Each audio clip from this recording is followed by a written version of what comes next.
Hello दोस्तों। आज हम लेकर के आए हैं हुमायूं और शेरशाह के ऊपर नोट्स। आशा करता हूँ आप लोग की तैयारी 72 चल रही होगी। इसी 72 को बनाने के लिए हम ये छोटा सा नोट्स लेकर के आए हैं। आप लोग के लिए थोड़ा सा हेल्प होगा, तो आप लोग वीडियो को फुल वॉच कीजिए और पूरा देखिए। लास्ट में एक क्वेश्चन पूछूंगा, उसको आप लोग को कमेंट में जवाब देना है। तो आइए हम शुरू करते हैं। हुमायूं और शेरशाह के ऊपर ही इसमें नोट्स रहेगा, उसी पर हम बात करेंगे आज। कामरान अस्करी एवं हिंदाल बाबर के पुत्र तथा हुमायूं के भाई थे। ये तीनों कामरान, अस्करी एवं हिंदाल बाबर के पुत्र तथा हुमायूं के भाई थे। हुमायूं बाबर का ज्येष्ठ पुत्र था। हुमायूं 1508 ईस्वी में काबुल में पैदा हुआ। उसकी माँ माहम बेगम शिया संप्रदाय से संबंधित रखती थी। इसकी माँ, किसकी माँ? हुमायूं के। अब आता है कामरान और अस्करी की माँ गुलरुख बेगम तथा हिंदाल की माँ दिलदार बेगम थी। हुमायूं ने चुनार दुर्ग पर प्रथम बार आक्रमण 1532 ईस्वी में किया। इस किले को उसने 4 महीने तक घेरे रखा, जिसके बाद शेरशाह खान ने हुमायूं की अधीनता स्वीकार कर ली। इसके अतिरिक्त 1531 ईस्वी में उसने कालिंजर पर आक्रमण किया और 1532 ईस्वी में रायसीन के महत्वपूर्ण किले को जीत लिया। हुमायूं द्वारा लड़े गए कुछ महत्वपूर्ण युद्ध जिसको हम देखते हैं, उसमें था एक देवरा, चौसा, कन्नौज एवं सरहिंद। एक एक युद्ध पे हम बारी बारी से हम बात करेंगे।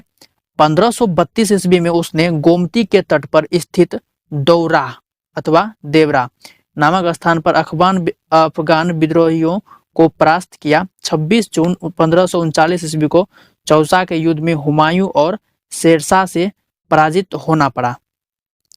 इसी युद्ध में निजाम नामक भिश्ती ने हुमायूं की जान बचाई थी। हुमायूं के विरुद्ध चौसा की इस विजय से शेर खां की शक्ति एवं प्रतिष्ठा दोनों में वृद्धि हुई। उसने शेरशाह की पदवी धारण कर अपने नाम का खुतबा पढ़वाया तथा सिक्के पर भी अंकित करवाया था।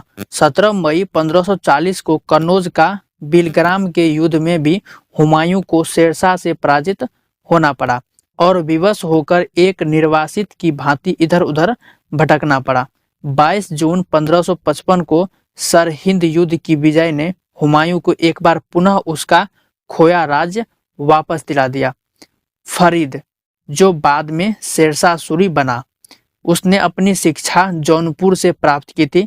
1494 ईस्वी में फरीद ने घर छोड़ दिया था तथा विद्यापन के लिए मतलब शिक्षा के लिए जौनपुर चला गया, जो पूर्व के सिराज नाम से प्रसिद्ध था। शेरशाह सूरी द्वारा किए गए सुधारों में राजस्व सुधार, प्रशासनिक सुधार, सैनिक सुधार, करेंसी प्रणाली में सुधार सम्मिलित थे। शेरशाह ने बंगाल को सरकारों में बांट दिया। इनमें से प्रत्येक को एक छोटी सेना के साथ सिकदारों के नियंत्रण में दे दिया। अमीन ए बंगला अथवा अमीर ए बंगाल नामक सैनिक अधिकारी को सिकंदरों को देखभाल के लिए नियुक्त किया। सर्वप्रथम काजी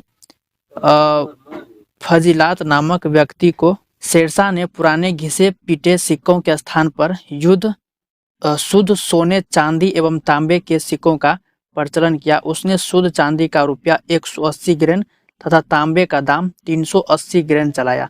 रुपया और दाम की विनिमय दर 1:64 थी। इसके समय में 23 टकसालें थी। दिल्ली सल्तनत के प्रभाव के उपरांत हुमायूं द्वारा सर्वप्रथम स्वर्ण मुद्रा का प्रचलन किया गया था। हाजी बेगम ने अपने पति हुमायूं के मकबरे का निर्माण दिल्ली मतलब दीनपनाह में 1564 ईस्वी में प्रारंभ करवाया था। इस मकबरे का नक्शा मीरक मिर्जा गियास मतलब ईरानी वास्तुकार थे, इसने तैयार करवाया था। श्वेत संगमरमर से बना यह भारत का प्रथम दोहरा गुंबद वाला मकबरा है। कालिंजर विजय 1545 ईस्वी में हुआ था। इसके दौरान जब शेरशाह के सैनिक हुक्के मतलब गोले जिसको बोलते हैं, गोले फेंकने में व्यस्त थे, तो बारूद से भरा हुआ एक गोला दुर्ग की दीवार से टकराकर वहां गिरा, जहां बारूद से भरे हुए बहुत से गोले रखे हुए थे, जिससे गोलों में आग लग गई और वे फट फट कर सभी दिशाओं में विध्वंस होने लगे। शेरशाह वहां से अधजला बाहर निकला। यद्यपि दुर्ग जीत लिया गया, किंतु यही जीत शेरशाह के लिए अंतिम हो गई। 22 मई 1545 ईस्वी को 60 वर्ष की आयु में वह कालिंजर में ही मर गया। शेरशाह कालिंजर का अभियान शेरशाह का अंतिम अभियान था। उस समय वहां का राजा कीरत सिंह था।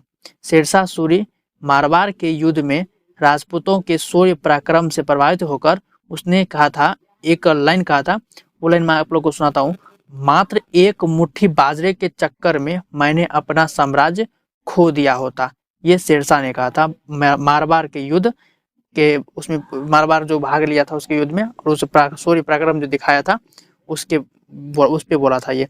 शेरशाह का मकबरा बिहार के शाहाबाद के सासाराम नामक स्थान पर एक तालाब के बीच ऊंचे चबूतरे पर बना है। दिल्ली स्थित पुराना किला के भवनों का निर्माण शेरशाह सूरी ने करवाया था। यहाँ किला एवं कुहना, मस्जिद, शेर मंडल आदि भवन शेरशाह द्वारा बनवाए गए थे। फिर से एक बार ये नाम बोल देता हूँ, किला ए कुहना, मस्जिद, शेर मंडल, ठीक है। इसका भवन का शेरशाह द्वारा निर्माण करवाया गया था। कृषकों की मदद के लिए शेरशाह ने पट्टा एवं कबूलियत की व्यवस्था प्रारंभ की थी। किसानों को सरकार की ओर से पट्टे दिए जाते थे, जिनमें स्पष्ट किया गया होता था कि उस वर्ष उन्हें कितना लगान देना है। किसान काबूलियत पत्र के द्वारा इन्हें स्वीकार कर लेते थे। तो आज के नोट में बस इतना ही रखते हैं। आप लोगों को मैं बोला था कि लास्ट में एक क्वेश्चन पूछूंगा, उसका आप लोगों को कमेंट्स में जवाब करना है, आंसर देना है, पूरा नाम लिख करके कि इसका आंसर क्या होगा। मैं ऑप्शन ही बोल दूंगा, आप लोग उसमें से ABCD करके आप लोग बोल सकते हो। तो क्वेश्चन ये है कि फरीद जो बाद में शेरशाह सूरी बना, उसने कहाँ से शिक्षा प्राप्त की थी। ऑप्शन ए में है सासाराम, पटना, जौनपुर या फिर लाहौर। आप लोग इसमें से एक ऑप्शन चुन करके आप लोग ABC करके आप लोग कमेंट कर सकते हो, या फिर पूरा नाम भी लिख सकते हो। मिलते हैं जल्द नेक्स्ट वीडियो में, एक इसी का अगला पार्ट लेकर हम जल्द नेक्स्ट वीडियो में आएंगे। तब तक के लिए जय हिंद।